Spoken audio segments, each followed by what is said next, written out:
Party నేతలపై జనసేన అధ్యక్షుడు AP deputy CM Pawan ఆగ్రహం వ్యక్తం చేశారు. పార్టీ నేతలకు జనసేన అధ్యక్షుడు పవన్ కళ్యాణ్ క్లాస్ తీసుకున్నారు. లడ్డూ వ్యవహారంపై ఎంత జరుగుతున్నా ఒక్కరు కూడా మాట్లాడడం లేదని ఆగ్రహం వ్యక్తం చేశారు. వైసీపీ చేస్తున్న ప్రచారాన్ని ఎందుకు తిప్పికొట్టడం లేదని పవన్ ప్రశ్నించారు.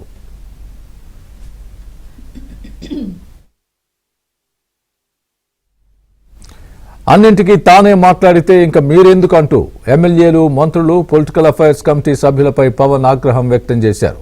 వైసీపీ నేతల వ్యాఖ్యలపై అప్రమత్తంగా ఉండాలని, వాళ్ల ట్రాప్లో పడవద్దని సూచించారు. వ్యక్తిగత వ్యవహారాల విషయంలో జాగ్రత్తగా ఉండాలన్నారు.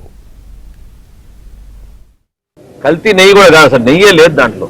కేవలం రసాయనాలతో కూడిన పదార్థాలు దాంట్లో కలిపి ప్రజల్ని ఆ విధంగా మోసం చేసిన వైఎస్ఆర్సీపీ పార్టీని, వాళ్ళ నాయకుల్ని మనం ఎండగట్టాల్సిన అవసరం ఉంది.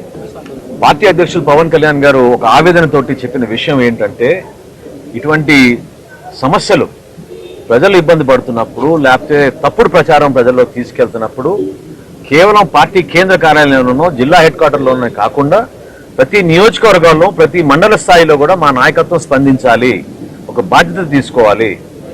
బాధ్యతగా ఖచ్చితంగా ఈ సమాచారం ప్రజల్లోకి తీసుకెళ్లే విధంగా మీ వంతు మీరు కృషి చేయాలి, ఆ పట్టుదల మీలో రావాలనే విషయం ఆయన ప్రస్తావించారు. అందరూ ఏకీభవించారు.